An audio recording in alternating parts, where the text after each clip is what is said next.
All right, he's getting it apart. It's coming out nice and easy. All right. Get this apart. Get it done. I'm loving it. You're loving something. Okay. Come on out. There we go. Okay, you got the flange. Just gonna put everything in there for now. Ooh, wow.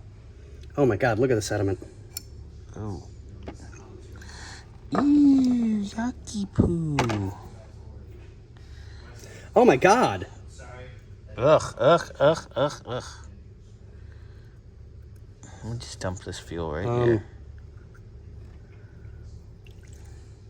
There's some poo in there for sure. Look at the poo.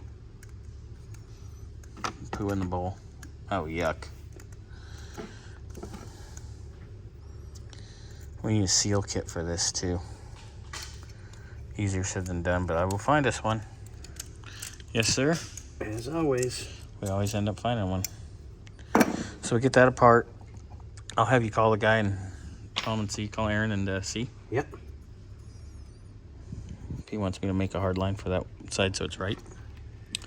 All right, let me start get this washed up and clean. Yeah, let's get all those fittings off. Take pictures. Here, I'll take a picture right now.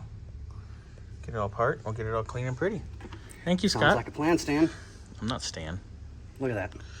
Yeah, the poo. There's poo in it. I got the poo on me.